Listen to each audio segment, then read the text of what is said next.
Welcome you all again. This side Pooja and I am here to teach you the chapter Heredity and Evolution. Class 10th का ये chapter है. मैं इस chapter को I'll try कि इसको मैं 30 मिनट्स में कंप्लीट करूं और वो सारे इंपॉर्टेंट पॉइंट्स जो पेपर में पूछे जाते हैं वो सारी चीजें इस वीडियो में आपको समझाई जाएंगी. इस वीडियो के एंड तक आप जरूर बनिएगा. जो भी मेन टॉपिक्स हैं मैं आपको डीपली एक्सप्लेन करने की कोशिश करूंगी. होप सो अगर ये वीडियो आपको अच्छी लगेगी तो आप आगे भी इसे शेयर एंड फॉरवर्ड करेंगे. चलते हैं चैप्टर पे, हेरिडिटी एंड इवोल्यूशन. तो इस चैप्टर में एक्चुअली हमें पढ़ना क्या क्या है. इसमें हम थोड़ा सा हेरिडिटी के बारे में पढ़ेंगे, ट्रेड्स के बारे में पढ़ेंगे. ट्रेड्स क्या होता है? ट्रेड्स मीन कैरेक्टरिस्टिक्स जो हमें पेरेंट्स से हमें अब में मुझ में हम में आते हैं, दैट इज ट्रेड्स. तो इंट्रोडक्शन हम पढ़ेंगे, accumulation of variation during reproduction. जब भी रिप्रोडक्शन होता है तो कुछ वेरिएशन हमें उसके प्रोजेनी में, उसके ऑफस्प्रिंग में, बच्चे में हमें देखने को मिलते हैं. इनहेरिट ट्रेड और एक्वायर्ड ट्रेड्स क्या होता है ना, इन दोनों के बीच में डिफरेंस देखेंगे. Rule of inherit traits by Mendel contribution. How do these traits express itself. Sex determination. ये सारे टॉपिक्स हम इस वीडियो में कवर करेंगे. सबसे पहले चैप्टर का नाम है हेरिडिटी. तो आपको ये समझना पड़ेगा कि हेरिडिटी एक्चुअली होती क्या है. The transmission of character from the parents to the offspring of progeny is called heredity. वो ट्रांसमिशन जो कैरेक्टर जो है मदर पेरेंट्स से उसके बच्चे में, उसके चाइल्ड में जो देखने को मिलते हैं वो just because of its heredity. तो transmission of character from parents to offspring. Offspring कह लो, प्रोजेनी कह लो या चाइल्ड कह लो, जो भी है इनको कहते हैं. ठीक है. तो this is what heredity. Accumulation of variation during reproduction. Accumulation क्या होता है? वेरिएशन जो होता है ड्यूरिंग रिप्रोडक्शन, ये कैसे देखने को मिलता है? तो reproduction give rise to offspring which can have variation. देखो, जो जब reproduction give rises to offspring, offspring में जो हम कैरेक्टरिस्टिक्स देखेंगे वो पूरा ऐसा नहीं है कि टू कॉपी जो मदर का या फादर का बच्चे में देखने को मिलेगा. उसमें थोड़ा सा चेंजेस लेकर बच्चा जो होता है बॉर्न होता है in sexual reproduction. But in case of sexual reproduction and not so much in एक्सेक्सुअल reproduction. तो सेक्सुअल रिप्रोडक्शन में हमें वेरिएशन देखने को मिलता है. जो भी कैरेक्टरिस्टिक्स है मदर फादर के वो बच्चे में आते हैं, बट एग्जैक्टली टू कॉपी नहीं आता है कि मतलब 100% कैरेक्टरिस्टिक्स जो है वो ट्रांसफर हो उनके प्रोजेनी में या बच्चे में. बट ए सेक्सुअल रिप्रोडक्शन में ऐसा होता है. ए सेक्सुअल रिप्रोडक्शन में कोई वेरिएशन नहीं देखने को मिलता. वो 100% जो है कैरेक्टरिस्टिक्स बच्चे की पेरेंट्स का बच्चे में आ जाता है. तो all the variation which accumulate will accumulate slowly and pass on to the next generation. अब बात करते हैं कि इनहेरिट ट्रेट क्या होता है और एक्वायर्ड ट्रेट क्या होता है. तो इनहेरिट ट्रेट जो पेरेंट्स के अंदर, पहले ये आप समझो कि ट्रेट्स क्या होता है. तो ट्रेट्स मीन्स हो जाएगा कैरेक्टरिस्टिक्स. ट्रेट्स मीन्स हो जाएगा कैरेक्टरिस्टिक्स जो बच्चे का होता है. ठीक है. तो इनहेरिट ट्रेट, इसको हम सिंपल लैंग्वेज में आपको समझाएंगे कि व्हाट इज इनहेरिट ट्रेट. जब पेरेंट्स का जो कैरेक्टरिस्टिक्स है बच्चे में देखने को मिल रहा है. कैरेक्टरिस्टिक्स भी दो तरीके के हैं. फिनोटिपिक जो है फिजिकल अपीयरेंस वाला कैरेक्टरिस्टिक्स. अब जैसे कि मदर की आईज ग्रे कलर की है तो बच्चे का भी जो है ग्रे कलर का आईज होगा. हेयर फादर के कर्ली है तो बच्चे का भी जो है कर्ली आ रहा है. तो ऐसे कैरेक्टरिस्टिक्स फिजिकली अपीयरेंस में जो देखने को मिल रहा है, मतलब वो ट्रेट्स, वो कैरेक्टरिस्टिक्स जब पेरेंट्स से बच्चे में आती हैं. The characteristics that are inherited from parents. वो कैरेक्टरिस्टिक जो कि कहाँ से आ रहा है? From parents are termed as inherit traits. Like eyes, colour है ना, कलर और skin colour in humans. If the parents has brown और ब्लैक आईज, अगर पेरेंट्स का ब्राउन और ब्लैक आईज हैं तो बच्चे में भी, उसके इन ऑफस्प्रिंग बच्चे में भी हमें जो है ब्लैक और ब्राउन कलर का ही कॉम्बिनेशन देखने को मिलेगा. तो दिस इज एक्वायर्ड ट्रेट्स. एक और होता है इनहेरिटेड. ये हो गया इनहेरिटेड ट्रेट्स. और एक्वायर्ड ट्रेट्स क्या होता है? एक और ट्रेट्स होता है विच इज एक्वायर्ड ट्रेट्स. ये वो ट्रेट्स होते हैं, ये वो कैरेक्टरिस्टिक्स होता है जो बच्चा अपने लाइफ टाइम में खुद से सीखता है. जैसे जरूरी नहीं मम्मी पापा जो है सिंगर हैं, बट आपने सिंगिंग की प्रैक्टिस की. अगर मम्मी पापा डांसर नहीं, लेकिन बच्चा बड़े हुए बहुत अच्छा डांसर बनता है, क्योंकि ये जो कैरेक्टरिस्टिक्स है ना, उसमें अपने अपने लाइफ टाइम में उसने उस चीज को एक्वायर किया, उसको सीखा है, और तब उसके अंदर ये जो स्किल है डेवलप होके आई है. अब बच्चा जन्म से तो उसकी बॉडी बनी नहीं रहती, बड़ा होता है, जिम जाता है, फिर वो बॉडी बनाता है. तो ये जो कैरेक्टरिस्टिक्स है ना, जो मतलब जो कैरेक्टर है, जो स्किल बच्चे अपने लाइफ टाइम में जो सीख रहे हैं, सीख के जो डेवलप करते हैं, उसे एक्वायर्ड ट्रेट कहते हैं. rule for inheritance of trait, which is called Mendel's contribution. The rules of inheritance of such trait in human being are related to the fact that both the father and the mother contribute practically equal amount of genetic material to the child. इसमें ये बताया कि जो rule of inherent traits है वो human beings में क्या होता है कि दोनों का कंट्रीब्यूशन मदर का फादर का इक्वली होता है 50-50%. This mean that each trait can be influenced by both paternal and maternal. इसका मतलब यही होता है कि दोनों के ट्रेस जो हैं एक दूसरे को इन्फ्लुएंस करते हैं, माँ के भी और पेरेंट्स के भी, paternal and with DNA. George John Mendel often referred to as a father of genetics. तो father of genetics किन्हें कहते हैं? George John Mendel. एक नंबर में भी आ सकता है पेपर में. Was a pioneer who used his science and mathematics knowledge to frame these law of inheritance. He did so using pea plant. उन्होंने इसकी डिस्कवरी कैसे की थी? With the help of P plant, जिसका साइंटिफिक नेम क्या है? पैसिवम sativum. For this experiment, इस experiment के लिए. Right. Why did Mendel select P plant for his experiment? ये भी इंपॉर्टेंट है, 2 नंबर में कभी कभार आ जाता है कि मेंडल्स ने मटर को, पी को क्यों चुना, है ना? तो मेंडल ने मटर को क्यों चुना, मटर के पेड़ को, पी प्लांट को? क्योंकि देखो कुछ रीजंस थे. इजी टू ग्रो, आसानी से ग्रो हो जाते हैं, बहुत जल्दी ग्रो होते हैं. और पी प्लांट में क्या है ना, 7 कंट्रास्टिंग कैरेक्टर देखने को मिलते हैं. जो मटर का पेड़ होता है, ठीक है, जो ग्रीन कलर का मटर होता है, वो मटर, तो जो मटर का पेड़ होता है उसमें कंट्रास्टिंग कैरेक्टर्स बहुत सारे उन्हें मिल गए.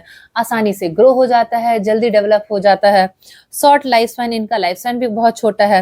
That is it is possible to study many generation, जिसकी वजह से वो कई जनरेशन पे स्टडी कर सकते हैं. It has a 7 pair of contrasting characters. तो मेजरली क्या है? ये 3 पॉइंट्स हैं कि why Mendel choose pea plant for his experiment. ये 3 रीजन है जिसकी वजह से जो है मेंडल ने पी प्लांट को ही चुना. अब मैं बात करती हूँ कंट्रास्टिंग कैरेक्टर्स. तो 7 कंट्रास्टिंग कैरेक्टर्स, जैसे डोमिनेटिंग कैरेक्टर और रेसेसिव कैरेक्टर. जैसे सीड्स का शेप, है ना, सीड्स कलर हो जाएगा, seed coat colour, pod shape, pod colour, flower position and stem length. तो ये जो है 7 कंट्रास्टिंग कैरेक्टर्स मेंडल ने पी प्लांट में देखने को मिला. जैसे अगर हम सीड का शेप देखें तो एक सीड का शेप राउंड था, एक रिंकल था. सीड का कलर एक येलो था, एक ग्रीन था. सीड कोट का कलर एक कलर्ड था, एक व्हाइट था. पॉट शेप का कलर इन्फ्लेटेड था, कंस्ट्रिक्टेड था. पॉट कलर इस शेप बता रहा है. पॉट कलर क्या हो जाएगा? ग्रीन था, येलो था. फ्लावर्स पोजीशन एक्सियल और टर्मिनल. एक्सियल मतलब उसके जो ब्रांचेस है वहां पे भी जो है फ्लावर्स का पोजीशन है, और जो टर्मिनल होता है एकदम टिप पे जाके फ्लावर आ रहा है. ठीक है. स्टेम लेंथ, एक बड़ा लेंथ था, एक का शॉर्ट लेंथ था. तो ये वो 7 कंट्रास्टिंग कैरेक्टर्स हैं. अब बात करते हैं कि डोमिनेंट ट्रेट्स क्या होता है, रेसेसिव ट्रेट्स क्या होता है. भाई ट्रेट्स मतलब तो आपको समझ में आ गया, that is characteristics. But dominant और recessive, the character which express itself, वो कैरेक्टर जो अपने आप को रिप्रेजेंट कर रहा है, वो जो एक्सप्रेस कर रहा है, मतलब जो पी प्लांट में देखने को मिल रहा है. अब जैसे मदर एंड फादर, अब बच्चा जो है मदर के कैरेक्टरिस्टिक्स को लेके जन्म लिया है, तो इसमें डोमिनेंट ट्रेट किसका हो गया? मदर का हो गया, क्योंकि मदर के कैरेक्टरिस्टिक्स जो है उसके प्रोजेनी में, उसके बच्चे में आया है. ठीक है, ऑफस्प्रिंग में मदर का. तो मदर क्या हो जाएगी? डोमिनेंट. और रेसेसिव कौन हो जाएगा? फादर हो जाएगा. बस simple. The characteristics which express itself in a generation is called dominant trait. Recessive trait किसे कहेंगे? The characteristics which does not express itself, वो कैरेक्टरिस्टिक्स जो अपने आप को एक्सप्रेस नहीं कर पा रहा है. जैसे मदर फादर में मदर के जो कैरेक्टरिस्टिक्स है वो बच्चे में आए, फादर के नहीं आए, तो वो क्या हो जाएगा? फादर क्या हो जाएगा? रेसेसिव ट्रेट्स हो जाएगा itself. But it present in a generation is a recessive traits, तो उसे कहेंगे रेसेसिव ट्रेट. सिंपल था, कुछ हार्ड नहीं था. तो बट इस चैप्टर में कुछ इंपॉर्टेंट पॉइंट्स है, उसको हम जरूर समझेंगे. छोटे छोटे टर्म्स है, जैसे मैंने ट्रेट का मतलब कैरेक्टरिस्टिक्स बताया था, ऐसे कुछ इंपॉर्टेंट टर्म्स है. जैसे जीन. जीन मतलब क्या होता है? Unit of heredity. ये एक यूनिट होता है हेरिडिटी का, which transfer characters from parents to their offspring. जिनका क्या काम होता है? वो कैरेक्टरिस्टिक्स जो होता है पेरेंट्स से उसके बच्चे में जो जाता है, दैट इज जीन. तो जीन ट्रांसफर होता है. यूनिट्स ऑफ हेरिडिटी, तो हेरिडिटी का एक यूनिट है. मैंने चैप्टर के स्टार्टिंग में ही बताया था कि हेरिडिटी क्या होता है. वो कैरेक्टरिस्टिक्स जब पेरेंट्स का उसके ऑफस्प्रिंग में, उसके प्रोजेनी में, उसके चाइल्ड में जो देखने को मिलता है, राइट. तो जो हेरिडिटी है इसका जो स्मॉलेस्ट यूनिट है, unit of heredity is gene. अगर आपसे पूछता है कोई व्हाट इज जीन, तो आपको सबसे पहले क्या बोलना है? It is a unit of heredity, right. जिसका मतलब जो कैरेक्टरिस्टिक्स ट्रांसफर होता है पेरेंट्स से उसके ऑफस्प्रिंग में. एलिल मतलब क्या होता है? Different form of given gene. Gene को रिप्रेजेंट करने के लिए मैंने बोला ना जीन ट्रांसफर हो रहा है, तो उसको रिप्रेजेंट भी तो करना पड़ेगा, जैसे ह्यूमन बींग्स में हम एक्स एक्स और एक्स वाई कहते हैं, ठीक है। तो ऐसे ही प्लांट्स में, अगर हम प्लांट्स पी प्लांट में हम वो करवा रहे थे क्रॉसिंग, तो उसमें जो कैपिटल टी है, तो L is responsible for tallness. अगर कैपिटल टी लिखा हुआ तो इसका मतलब प्लांट कैसा होगा, बड़ा होगा। अगर स्मॉल टी लिखा है तो इसका मतलब प्लांट कैसा होगा, स्मॉल होगा, ड्राफ होगा, ठीक है, इसका मतलब टॉल हो जाएगा। तो वही है। अब हम बात कर रहे थे फिनोटिपिक जीनोटिपिक, बहुत इंपॉर्टेंट था, मैंने स्टार्टिंग में बताया था ना, इनहेरिटेड और एक्वायर्ड ट्रेट्स में। तो फिनोटिपिक क्या होता है, it is refer to observe physical appearance of an organism. जब किसी भी ऑर्गेनिज्म का, किसी भी इंसान का फिजिकल अपीयरेंस के हेल्प से आप बता सको, डिटेक्ट कर सको कि मदर पे क्या है कि फादर पे। फिजिकल अपीयरेंस जैसे हेयर हो गया, आई कलर हो गया, आपका लेंथ हो गया, आपका स्किन कलर हो गया, तो ये सारी चीजें फिजिकल अपीयरेंस है। देखो, पी से फिजिकल और पी से फिनोटाइप, ठीक है, फिनोटाइप। तो ऐसे आप याद रख लेना, फिनोटिपिक, ठीक है, फिनोटाइप। तो जो फिजिकल अपीयरेंस है दैट इज फिनोटाइप। तो example tall, dwarf, round seed, तो ये सारी चीजें आप देख के बता सकते हो कि प्लांट लंबा है, छोटा है, सीड्स का जो राउंड है, रिंकल्ड है, कलर देख के आप बता सकते हो। तो हर वो इट इज रिफर्ड ऑब्जर्व, हर वो चीज जब आप फिजिकल अपीयरेंस से आप ऑब्जर्व कर सको, किसी की फिजिकल अपीयरेंस से आप ऑब्जर्व करके बता दो, तो इसे कहते हैं फिनोटाइप। जीनोटाइप क्या हो जाएगा, it refers to the genetic code. इसके पीछे क्या रिस्पॉन्सिबल होता है, इसके पीछे जेनेटिक कोड रिस्पॉन्सिबल होता है for any given phenotype, right. तो अब एक एक इंपॉर्टेंट टर्म ये भी है, homozygous, a condition in which both the genes same type are present, a condition in which both the genes of same type are present। इसमें same, होमो मतलब same, तो जब सेम टाइप, दोनों के जीन सेम टाइप के जब present होंगे उसे कहेंगे होमोजाइगस। हेट्रो मतलब डिफरेंट डिफरेंट। एग्जांपल के हेल्प से आप ज्यादा अच्छे से समझोगे, an organism has both the genes for tallness it is express as T T and the genes for dwarfness are written as T T. मान लो अब जो मैंने एक बड़ा प्लांट और एक छोटे प्लांट में क्रॉसिंग कराई थी, अब जो प्लांट उभर कर आया है, अगर प्लांट लंबा दिखे तो जो दोनों जीन से क्या आया, टॉलनेस वाला कैरेक्टरिस्टिक्स गया। अगर स्मॉल स्मॉल हो जाएगा मतलब दोनों छोटे छोटे, मतलब दोनों तरफ से जो है छोटे का डोमिनेंट पड़ा है, तो स्मॉल प्लांट का।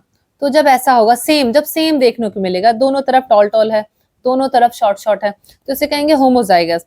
हेट्रोजाइगस में क्या हो जाएगा, एक बड़ा एक छोटा, एक छोटा एक बड़ा, ऐसे करके। तो जब हेट्रो मींस डिफरेंट, जब दोनों के genes, a condition in which both the genes are of different type, दोनों जीन्स जो होंगे डिफरेंट टाइप के होंगे, एक जीन ये है एक जीन ये है, दोनों अलग अलग है। यहाँ पे क्या था, एक जीन ये है एक जीन ये है, दोनों सेम सेम है। तब ये दोनों जीन्स जो है सेम होंगे तो उसे हम क्या कहेंगे, होमोजाइगस। और ये दोनों जीन जब डिफरेंट होंगे तो उन्हें क्या कहेंगे, हेट्रोजाइगस। एक बार आप फिर से देखो, मैं एक बार फिर से बताने की कोशिश कर रही हूँ। ये एक जीन है और ये एक जीन है, तब दोनों जीन्स जो होंगे सेम होंगे। बोल रहा है N organism has both the jeans of tallness is express, जब दोनों सेम हो गए, दोनों टॉल टॉल हो गए या दोनों ड्रॉप ड्रॉप हो गए, जब दोनों जीन्स सेम होंगे तो उसे होमोजाइगस बोलेंगे। होमो मतलब ही होता है सेम, और हेट्रो मतलब होता है डिफरेंट। जब condition in both the genes are different, जब दोनों जीन्स जो होंगे अलग अलग होंगे, एक जीन्स ये हो गया और एक जीन्स ये हो गया, तो दोनों अलग अलग है ना, एक स्मॉल टी एक कैपिटल टी, सॉरी एक कैपिटल टी एक स्मॉल टी, और एक स्मॉल टी और एक कैपिटल टी, तो यहाँ पे दोनों जीन्स डिफरेंट है, तो it is called heterozygous. An organism has genes T T, it means genes for tallness and the other dwarfness only the characteristics is expressed. तो आई थिंक आपको समझ में आएगा होमो मतलब क्या हो गया होगा और हेट्रो मतलब क्या हो गया। हेट्रो मतलब जब डिफरेंट जीन्स देखने को मिलेंगे। अब हम बात करेंगे मिंडल्स के एक्सपेरिमेंट की। मिंडल एक्सपेरिमेंट की बात करेंगे। मोनोहाइब्रिड क्रॉस क्या होता है, डाई हाइब्रिड क्रॉस क्या होता है। आई एश्योर यू कि यहाँ से आपको 1 मार्कर या फिर 2 मार्क्स के क्वेश्चन जो है पूछा ही जाएगा, और बहुत इंपॉर्टेंट टॉपिक है इस चैप्टर का, इसको आप बिल्कुल स्किप मत करिएगा, ध्यान से समझिएगा कि मोनोहाइब्रिड क्या होता है। The cross between two P plant with one pair of contrasting characters called monohybrid। जब एक पेयर के कंट्रास्टिंग कैरेक्टर को लेंगे, एक पेयर, राइट, तो उसे कहेंगे monohybrid cross. He took pure tall and pure dwarf pea plant and cross and pollinated to obtain the first generation और filial generation। In this generation, in F1 generation he obtained only tall plant. देखो monohybrid cross में क्या होता है, जब इसने एक ही contrasting character लिया, देखो पी के तो 7 कंट्रास्टिंग कैरेक्टर थे, प्लांट की हाइट, प्लांट का वो पॉट का सीड का शेप, कलर, फिर वो टर्मिनल, एक्सियल, ये सारी चीजें। लेकिन हमने एक कंट्रास्टिंग कैरेक्टर को उठाया, दैट इज एक हमने बड़ा प्लांट लिया और एक हमने छोटा प्लांट लिया। इनके बीच में हमने क्या कराई, क्रॉसिंग कराई, राइट। इनके बीच में क्रॉसिंग कराई, फिर उससे हमें क्या मिला, F1 जनरेशन में हमें क्या मिला देखने को, कि दोनों जो है बड़े बड़े प्लांट, मतलब अब जो आया ना प्लांट वो बड़ा ही निकला। Mendels then took the pea plant of F1 generation and self-pollinated them to obtain F2 generation or progeny. Now all the plants were not tall. Mendel then took the plant of F1 generation. अब जो F1 generation से उसे plant मिला जो कि बड़ा था, and self pollinate, फिर उसी बड़े प्लांट को, जो बड़ा प्लांट आया था प्रोजेनी में, उसी को सेल्फ पॉलिनेटेड कराया, मतलब सेल्फ पॉलिनेशन कराया देम टू F2 जनरेशन पाने के लिए। Now all the plant were not toll, तो क्या देखने को मिला कि सारे प्लांट जो है बड़े नहीं निकले। ठीक, आप इस चीज को ऐसे देखो। तो जब मोनोहाइब्रिड, आपसे क्वेश्चन में क्या पूछता है, रेशियो पूछता है, याद रखना। जब मोनोहाइब्रिड हुआ, जब मोनोहाइब्रिड क्रॉस कराया गया, देखिए एक टॉल प्लांट था और एक शॉर्ट प्लांट था, राइट। तो सारे प्लांट क्या निकले, बड़े ही निकले, सारे प्लांट जो है बड़े निकले। फिर अब ये जो बड़ा प्लांट निकला है ना, उसको सेल्फ पॉलिनेशन कराया। तो जब बड़े प्लांट का सेल्फ पॉलिनेशन हुआ तो क्या देखने को मिला, कुछ प्लांट जो थे बड़े थे और कुछ शॉर्ट भी थे। एक तो प्योर शॉर्ट आया, प्योर टॉल आया, और इन दोनों में तो कॉम्बिनेशन आया। ठीक है, इन दोनों में कॉम्बिनेशन, देखो एक प्योर प्लांट टॉल निकला, एक प्योर शॉर्ट निकला, फिर दो में कॉम्बिनेशन आया। हमें कंक्लूजन क्या देखने को मिला, अगर हम इसके फिनोटिपिक रेशियो की बात करते हैं, फिनोटिपिक मतलब आपको समझ में आ गया था, फिजिकल अपीयरेंस। तो आप ध्यान से देखो फिजिकल अपीयरेंस, एक देखो टॉल वाले प्लांट का देखना, टॉल प्लांट यहाँ है कैपिटल टी, टॉल प्लांट यहाँ है कैपिटल टी, टॉल प्लांट यहाँ है कैपिटल टी। मतलब फिजिकल अपीयरेंस में कैपिटल टी कहाँ कहाँ है, इन तीन में है, और शॉर्ट तो इनमें है, एक में प्योर शॉर्ट वाला। तो क्या हो जाएगा, 3 टॉल एंड 1 शॉर्ट प्लांट, 3 आपको बड़े प्लांट मिले और एक शॉर्ट प्लांट मिला। तो इसका रेशियो क्या बनेगा, 3:1। फिनोटिपिक का क्या रेशियो बनेगा, 3:1। ठीक है, 3:1 बना। और जीनोटिपिक की बात करें, अगर हम जीन्स के ट्रांसफर की बात करें तो 1:2:1 आएगा। मतलब एक प्योर टॉल आया था और एक प्योर शॉर्ट आया था, है ना। बाकी दो ऐसे थे जो कैपिटल स्मॉल थे। तो 1:2:1 जीन की ट्रांसफर की बात करें तो आपसे क्वेश्चन में क्या पूछा जाएगा, मोनोहाइब्रिड क्रॉस का फिनोटिपिक रेशियो। मोनोहाइब्रिड क्रॉस से आपसे पूछा जाएगा फिनोटिपिक रेशियो और जीनोटिपिक रेशियो। तो इसका आप याद रखिएगा, बहुत इंपॉर्टेंट है कि मोनोटिपिक रेशियो और जीनोटिपिक रेशियो क्या है, राइट। अब हम बात करेंगे डाईहाइब्रिड क्रॉस। तो मोनोहाइब्रिड क्रॉसिंग में क्या हुआ था, जब हम single pair of contrasting character लिए थे, अब यहाँ पे 2 पेयर लेंगे, 2 pair of contrasting character. A cross between 2 plant having 2 pair of contrasting character is called dihybrid. Di means 2, यहाँ पे कंट्रास्टिंग कैरेक्टर 2 लिए गए हैं। He cross breed plant bearing round and yellow seeds. देखो एक कंट्रास्टिंग कैरेक्टर क्या था, round and yellow seeds लिया गया था। ठीक है, येलो सीड्स लिया गया। दूसरा क्या कंट्रास्टिंग कैरेक्टर था, रिंकल्ड एंड ग्रीन। रिंकल्ड है और ग्रीन है, मेरी हैंडराइटिंग थोड़ी खराब है। तो एक तो राउंड है और एक रिंकल्ड है, मतलब एक सीड ऐसा था जो बिल्कुल गोल था और एक रिंकल्ड था, ठीक है, और एक येलो सीड्स था, ठीक है, और एक ग्रीन सीड्स था। तो यहाँ पे 2 कंट्रास्टिंग कैरेक्टर हमने लिया। तो डाईहाइब्रिड क्रॉस से कहते हैं जब हम 2 कंट्रास्टिंग कैरेक्टर रहते हैं, right. In F1 generation he obtain all the round and yellow seeds, it means round and yellow seeds of a trait are dominant features while wrinkle and green are recessive.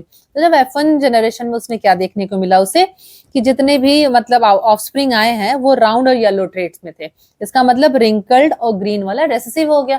जो traits अपने आप को express करते हैं वो dominant कहलाते हैं और जो एक्सप्रेस नहीं कर पाते वो रेसेसिव हो जाते हैं। उसके बाद F1 जनरेशन में जो भी मिला उसका सेल्फ पॉलिनेशन कराया गया। तो obtain F2 generation he obtain और 4 डिफरेंट टाइप्स ऑफ सीड्स। तो वहां पे उसको सारे सीड्स अलग अलग मिले, कुछ राउंड येलो, कुछ राउंड गिल्स, कुछ तो रिंकल्ड ग्रीन और कुछ रिंकल्ड ग्रीन, रिंकल्ड येलो। आप इस चीज को अच्छे से यहाँ समझ पाएंगे। तो कंक्लूजन में क्या देखने को मिला, देखो एक इसने राउंड एंड येलो लिया, एक रिंकल्ड और ग्रीन लिया, है ना। ये F1 जनरेशन इसका कराया गया। तो देखो इसमें क्या हुआ, आर आर, इसको इससे आपको मल्टीप्लाई करना है, सिंपल। ठीक है, इसको इससे आपको मल्टीप्लाई करना है, इसको इससे आपको मल्टीप्लाई करना है, इसको इससे मल्टीप्लाई करना है, और इसको इससे मल्टीप्लाई करना है। जब आप करोगे तो क्या देखने को मिलेगा, रुकिए हम बताते हैं। अगर आपने इसको इससे मल्टीप्लाई किया, राइट, इसको इससे किया तो देखो capital R capital R capital Y, ठीक है, ये निकल कर आया। अब इसको इससे कर दो आप, तो कैपिटल आर स्मॉल आर और कैपिटल वाई, राइट। फिर इसको इससे कर दो आप, capital R capital Y small Y, right. और फिर इसको इससे कर दो, कैपिटल आर स्मॉल आर फिर कैपिटल वाई स्मॉल वाई, ठीक। अब हम क्या करेंगे, इसको इससे करेंगे। अब हम क्या करेंगे, अब हम क्या करेंगे, इसको इससे करेंगे। तो यहाँ पे देखो स्मॉल आर है कैपिटल आर है, तो यहाँ के लिखेंगे कैपिटल आर स्मॉल आर, ये कैपिटल वाई है, ये भी कैपिटल वाई है, तो यहाँ पे कैपिटल वाई। ऐसे ही ये सब में हुआ है, इसको इससे मल्टीप्लाई किया, इसको इससे और इसको इससे। सेम फिर इसको अगले इसके साथ किया गया है, इसको इससे हुआ है, इसको इससे हुआ है, ठीक है, फिर ये हुआ है। आपको क्या करना है, बस आपको मल्टीप्लाई करना है। फिर आपको देखने को मिलेगा क्या कंक्लूजन में, ये जो राउंड एंड येलो था तो उसको येलो कलर से यहाँ कलर किया गया है, और रिंकल्ड ग्रीन वाले जो थे ब्लैक ग्रीन कलर से। तो आप देखो राउंड एंड येलो कहाँ कहाँ आया है, राउंड एंड येलो कितने में राउंड एंड येलो है, एक दो, एक, रुको, एक दो तीन चार पाँच छः सात आठ और 9। अगर हम फिनोटिपिक रेशियो की बात करें, फिनोटिपिक मतलब फिजिकल अपीयरेंस, जो कि दिख रहा है, तो राउंड एंड येलो कितने में दिख रहा है, 9 है टोटल, ये टोटल 9 हो गए। राउंड एंड ग्रीन देखते हैं, राउंड एंड ग्रीन, ये रहा राउंड एंड ग्रीन, तो कितना है राउंड एंड ग्रीन, एक दो और ये हो गया 3, तो 3 हो गए राउंड एंड ग्रीन, ठीक। रिंकल्ड एंड येलो ये भी 3 है, एक दो और 3, रिंकल्ड एंड येलो ये भी 3 हो गए। रिंकल्ड एंड ग्रीन ये देखो, रिंकल्ड और ग्रीन, ये तो रिंकल्ड एंड येलो था, ये ग्रीन है, तो वो सिर्फ एक आया। तो अगर हम फिनोटिपिक की बात करते हैं तो क्या रेशियो बनकर आ रहा है, फिनोटिपिक रेशियो 9:3:1। आपको पेपर में याद रखना पड़ेगा कि जो डाई हाइब्रिड क्रॉस है, इसका जो फिनोटिपिक रेशियो क्या हो जाएगा, 9:3:1। मोनो हाइब्रिड क्रॉस का क्या था, डाई हाइब्रिड क्रॉस का क्या था, तो रेशियो आप बिल्कुल याद करके जाइएगा, बिल्कुल मिस मत करिएगा, भूलिएगा बिल्कुल भी नहीं। How do these traits get express, ये जो ट्रेड्स हैं, जो कैरेक्टरिस्टिक्स हैं, एक्सप्रेस कैसे करते हैं, तो मैंने बताया था ना, जीन है, डीएनए। तो cellular DNA is a information source of making protein in the cells. तो जो सेलुलर डीएनए होते हैं, सेल के अंदर जो डीएनए पाए जाते हैं, तो डीएनए एक्चुअली होते क्या है, एक इंफॉर्मेशन को कैरी करते हैं, सोर्स ऑफ इंफॉर्मेशन है मेकिंग प्रोटीन, जो कि प्रोटीन बनाते हैं सेल्स के अंदर, right. A section of DNA that provide transformation of one protein is called gene of that protein. Plant's height can thus depend on the amount of particular plant hormone. These amount of plant hormone made will depend on the efficiency of the process of for making it. Cellular DNA की बात करें तो ये information source है for synthesis of protein that is enzyme work effectively, more hormone produce tallness of plant. Therefore gene control characteristics और trait. Hence we can say कि जो gene होता है वही characteristics और trait को carry करता है। अब बात करेंगे सेक्स डिटर्मिनेशन, सेक्स कैसे डिटरमाइन किए जाते हैं, इन ह्यूमन बींग्स की बात कर रहे हैं हम, ठीक है। तो determination of gender of an ऑस्टन इज कॉल्ड सेक्स डिटर्मिनेशन। जब हम जेंडर डिटरमाइन करते हैं कि बॉय होगा या गर्ल होगा, उसको क्या बोलते हैं, sex determination. Factor responsible for sex determination, वो कौन कौन से फैक्टर हैं जिसके लिए सेक्स डिटरमाइन किए जाते हैं, एक इन्वायरमेंटल फैक्टर होता है, दूसरा जेनेटिक फैक्टर होता है। In some animal the temperature at which fertilised egg are kept decide the gender. कुछ एनिमल्स में ऐसा होता है, टेम्परेचर डिसाइड करता है, at which fertilised eggs are kept decided, तो टेम्परेचर इज फॉर रिस्पॉन्सिबल है ना। एक्स which kept the gender, that is turtle. Turtle के केस में ऐसा होता है, जितना उसको टेम्परेचर मिलता है तो टेम्परेचर के अकॉर्डिंग पता चलता है कि मेल है या फीमेल। अगर जेनेटिक की बात करें तो in some animals like human beings, specially human beings, gender of individuals determined by a pair of chromosomes. तो जो जेंडर होता है वो डिटरमाइंड होता है by pair of chromosomes like sex chromosomes. तो वी नो ह्यूमन बींग्स में क्या होता है, 23 पेयर ऑफ सेक्स क्रोमोसोम्स होता है। तो in human beings there are 23 pair of chromosomes, out of 22 pairs are chromosomes are called autosomes। देखो total 23 pairs होते हैं ह्यूमन बींग्स हैं, जिनमें से 22 जो होता है वो ऑटोसोम्स होता है, राइट। क्रोमोसोम्स होता है, and the last pair of chromosomes that help in deciding the gender, और जो आखिरी पेयर होता है दैट इज 23rd वाला, 23rd पेयर जो होगा वो डिसाइड करता है कि लड़का होगा या लड़की होगा, है ना, of that individual is called sex chromosomes, उसी को सेक्स क्रोमोसोम्स कहते हैं। तो वेरी सिंपल, आप हमेशा याद करिएगा, अगर XX होगा तो फीमेल होगी, I mean, अगर XY होगा तो मेल होगा। तो लेट मी टेल यू, ये जो पता होता है ना कि बेबी बॉय है या गर्ल है, तो ये डिपेंड करता है फादर पे। मैं बताती हूँ कैसे। एक्स जो एग होता है वो ऑलरेडी मदर के पास होता है। अब ये पेरेंट से क्या आएगा, है ना, फादर से क्या आता है। अगर फादर से एक्स आ जा रहा है, अगर फादर से एक्स क्रोमोसोम रिसीव हो रहा है और डबल एक्स हो जाएगा तो क्या हो जाएगा, फीमेल। एक्स तो पहले से ही है मदर के पास, और अगर वाई आ जाता है तो क्या हो जाता है, मेल। तो this shows that the half of the children will be a boy and half of will be the gender, मतलब गर्ल। तो लड़की भी हो सकती है, लड़का भी हो सकता है, हाफ हाफ डिसाइड करता है। मदर के पास ऑलरेडी एक्स क्रोमोसोम्स होता है, अब फादर से वो एक्स आ रहा है, ये वाई आ रहा है, ये डिपेंड करता है फादर पे। तो अगर फादर से एक्स क्रोमोसोम जा रहा है तो डेट इज फीमेल, अगर फादर का वाई मिल रहा है तो that is male. Children, all the children will inherit an X chromosome from their mother. तो जितने भी बच्चे होते हैं, एक्स क्रोमोसोम्स जो हैं उनकी मम्मा से उन्हें मिलते ही मिलते हैं, मदर से, regardless whether they are boys और अगर, डजेंट मैटर कि वो बॉय है या गर्ल है। तो मदर की तरफ से तो एक्स क्रोमोसोम्स है ही, मदर की तरफ से वाई क्रोमोसोम्स नहीं हो सकता।